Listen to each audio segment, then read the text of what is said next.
Hello, you speakers. I'm Katza. I'm George. I'm Javier.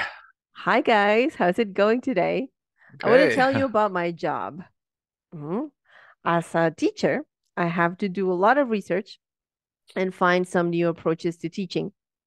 An essential part of my job entails lesson planning and other administrative activities, such as calling the roll or assigning and grading home assignments. It's my responsibility to guarantee my students' learning experience to be a nice one. The job is the most enjoyable I've ever had so far, and I get to know lots of different people and practice my English as well. And you, what do you do? Oh, well, Kata, you practically summed it all there for me as well. I just might add that besides that, I'm also a teacher and I do all those things, and I have to meet with prospect clients, do diagnostic tests, meet with people in the sales department, marketing department, meet with the coordinators, okay, and have interesting meetings with different people. But the most enjoyable part of all of this is what you just mentioned, the teaching part. Over the 30 years of teaching, I've had hundreds of, I've made hundreds of friends, and I always learn from, students. That's something that I appreciate a lot. And I can't ask for a better job. Where else can I meet new people, Mhm. help people, sometimes or most times, become friends and Mhm. make a living out of this. So, geez, I Yes. love my job. Yeah, It's living out of what you love. Yeah. Exactly. exactly. Well, in my case, guys, I'm just on top of what George and Katza built. I'm also a teacher just as well, and pretty much share the same feelings of the rest of you guys. I also coordinate. I'm the coordinator here, and I also teacher train. Mm. A lot of times we may have teachers that do not have a lot of experience. Well, we make sure that they are properly trained and they live up to the standards of you speak. And that's pretty much my job. Nevertheless, I just love, like just George said, to be able to meet people from all walks of life, interesting people, not only the students, but the teachers, the staff as well. And of course, George, Katza, whom are wonderful co-workers, people that are just great to work with. And I'm very happy to be part of what we have together. Right on. That's so sweet. He's so sweet. Ah. Right. Okay, so stay tuned. Today you're learning fixed expressions to talk about your job. Welcome to another episode of the You Speak English podcast. Thank you for hitting that play button and subscribing to our podcast channel. Remember, you can download the script for this podcast. The link is in the description box. All righty. And we're going to now talk about the most common mistakes even advanced learners always make. Yes. All Okay, right. I'll go first. Okay, a lot of even though people get to a higher level, and I've seen it a lot of times when we do assessments when people are trying to enroll in our school. Well, of course, they have to be assessed so we get them the right level and in accordance to what they need. I still hear a lot of L1 interference. And if you don't know what that is, it's also called a negative transfer. In other words, when people are still thinking in Spanish and they're translating. For example, people will say, I don't imagine. Instead, when they really want to say, I can't imagine. You know, Mhm. if I say, they say, I can't imagine what you're going through at this time. Yeah. But in Spanish, we wouldn't say it that way. No. And people say, you have to make a decision. You have to make a decision. Well, we don't make a decision. We take a decision.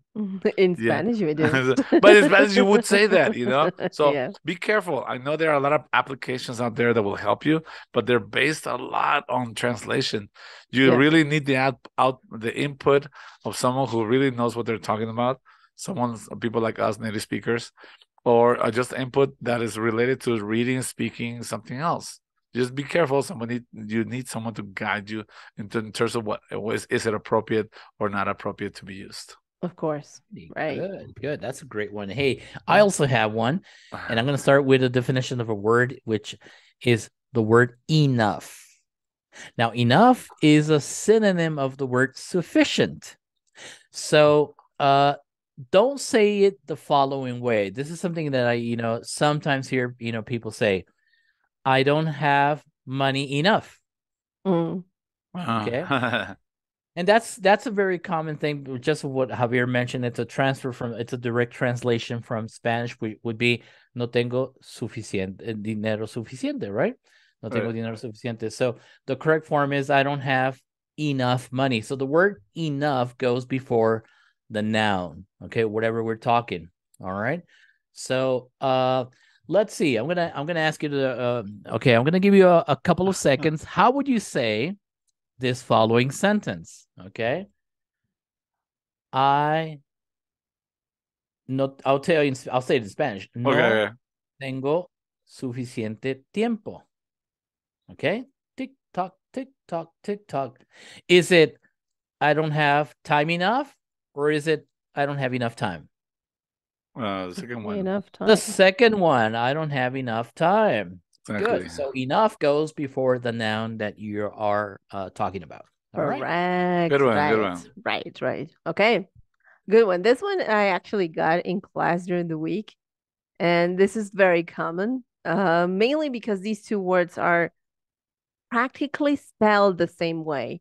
So when learners get confused with the words dessert and desert, right? Two rather similar spellings, like I said, but quite different meanings. So the desert is that place where there's only one thing you can see, sand and maybe some cacti around, but that's it. And a dessert is that sweet food you eat after a meal to help you digest your food, or yeah, something sweet such as cake or ice cream or something sweet. So brownie. Yeah, brownie. Yes. So a few examples of dessert would be chocolate cake, cookies, or some fruit. And a few examples for dessert would be the Sahara desert or the Mexican desert or Nevada desert. Right? There you go. Yeah. There you go. Totally. So, I'm gonna work on making a new dessert, and I'm gonna call it the Sahara.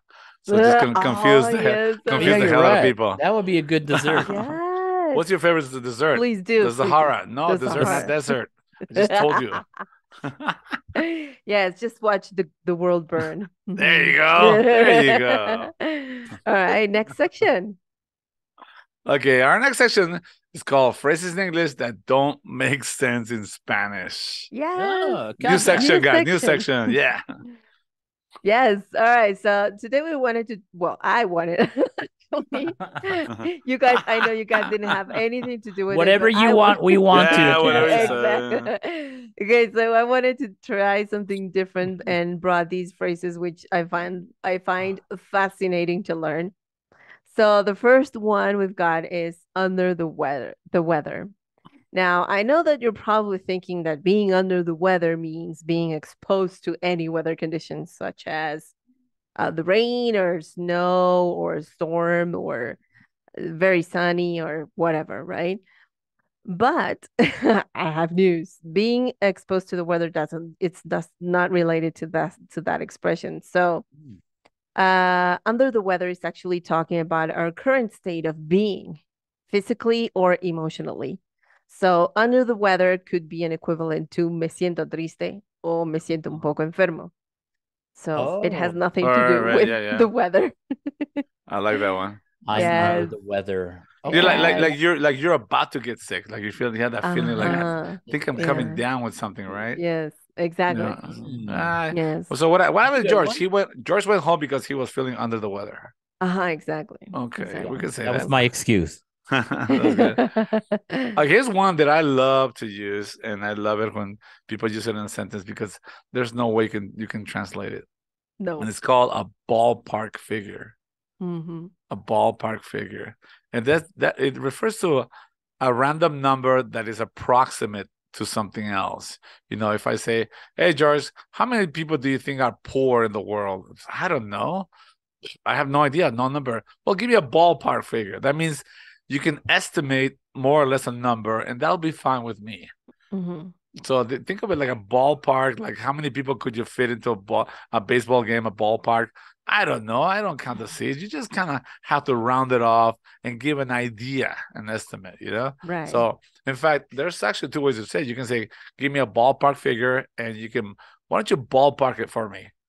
You know, I have no idea. I don't know, 1 million? All right, that's fair. Mm-hmm. Yeah. Okay. Could you guys think of any translation there? I can't, to be honest. No. But it's so Ballpark common, guys. figure. If you guys are into business English, you know, when they're trying to get estimates, get numbers going, this is a very common one. You know, how much is it going to cost us? We have no idea. Well, ballpark it for me, okay? Because I need to let HR know and finance how much it's going to cost. Right. $2 million. Okay, that's fair enough. Okay, I'll get back to you on that one. Yes. That's a ballpark figure. That's a ballpark figure. That's a very big ballpark. Huge ballpark figure. A ballpark like in Qatar or something like. All right. Hey guys, I got one. It's a very common phrase. It sounds kind of informal, but it's very common. It says gotcha. So gotcha. I got you. Okay, good. It comes from I got you. And for those out there, if you're interested, I know you're going to have the script, but it's spelled this way. Gotcha. Gotcha. And what it means, usually you say this when somebody tells you, hey, gives you an instruction. All right. Hey, for example, your boss, hey, I need you to do this and this and that, call somebody. And you would say, if you're already at that level with your boss, you say, oh yeah, I gotcha. Or just say gotcha. It's like saying, oh yeah, I agree with you. You know, not a problem. I'll do it. Gotcha. All right. Let's do a little mini role play here. Okay, Javier. Hey, Javier. We need to send out the reports to our clients by tomorrow. Okay. Gotcha. All right. Good. Thank you so much. All right. Gotcha. So what Javier's trying to do there is like, oh yeah, I understand. I'll take care of it. I'll do it. I got you. I understand. Gotcha. Gotcha. All right. Okay, good. So remember, gotcha. Gotcha. Okay, gotcha. Not gotcha like gotcha. No. Gotcha like, you know, it's part of what we call running speech, right? Like gonna, wanna, have to, which makes the sound of your English very fluent, very natural. All right. Totally. Very good. Nice. Okay, to the main topic. Okay, describing your job as an intermediate speaker, really, really important, because you will get lots of job interviews. You could possibly run into a native speaker interviewer. So you should be able to describe what your jobs have been. I'm sorry. Working now, you should be able to describe what's your job right now. I'm sorry, guys. The thing is that, look, part of my job is interviewing people. You know, sometimes I do it. Sometimes I do it. Sometimes George does it. But I've had people. I mean, probably good teacher. I don't know, but their job interview was not the best, to be honest. And I'm asking like, well, tell me about your last job. Tell me what was the other. And she's like, it's right there in my resume. Oh no! Don't I swear to God. Like, but could you tell me about it? Can't you read? Javier? And he's like, what do you want to know? Oh no! Don't do that either. Oh, don't do that either, please.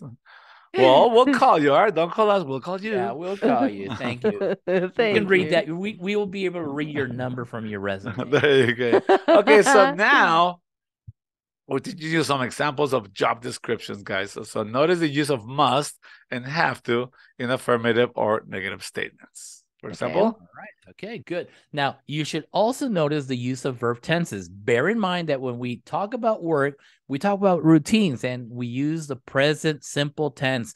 In other words, some people call it the general time for this purpose. So let's play a game.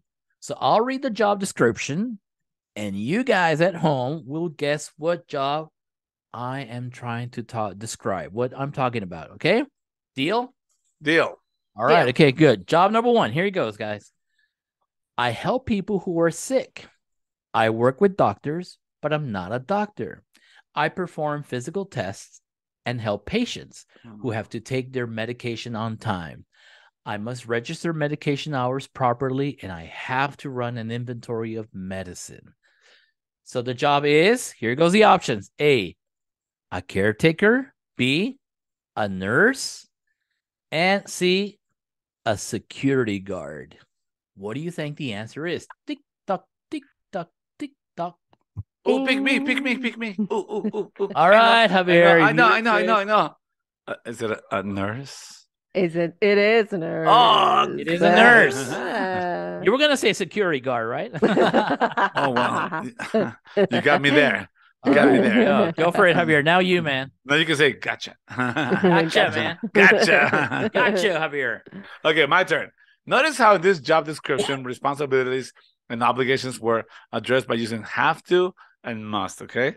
Here we go. Well, just like George said before. I'm going to describe it, and then you guys can guess what it is. Ready? So, Okay. in addition to traveling by plane for work, I serve food and beverages and inform passengers about safety procedures. Since I'm always flying, my job is essentially easy and the most enjoyable. In the event of an emergency, I must remain calm and at all times to help passengers. My job description could be, am I A, a pilot, B, a flight attendant, or C, an airplane engineer? Tick, tock, tick, tock. Ding, ding, ding, ding. Pick me, pick me. Okay, Kat, Okay, go for it. Katza, I don't know Katza. the answer. So that's a flight attendant, right? There you go, flight Oh, attendant. flight attendant. How did you Flight know? attendant. How did you know? I don't know. It was so difficult. All right, my turn. My job description. Okay. So I develop computer software and program apps for different companies. I'm a freelancer and I mostly find my clients by posting content on social media. So I'm a content creator as well. I have to always keep a positive attitude and an open mind to deliver my clients with the best product possible. I must be a good communicator to meet my clients' needs. What am I? Okay, the options What are... are the options? The options? We don't need options. Come on, you can take a You guess. got options. Okay, option Okay. 1, an architect. B, a school teacher. C, a software and computer engineer. Oh my God, that's a hard one. Wow. Hard Super hard architect, one. school teacher. Okay, don't pick me. Don't pick me. I think it would be somewhere in the realm of a software and computer engineer, software developer or That's engineer. correct. Yes, yes, an Ah. engineer. You're right. Got it. Correct. Got it. Okay. All right, I want my Cool. cookie.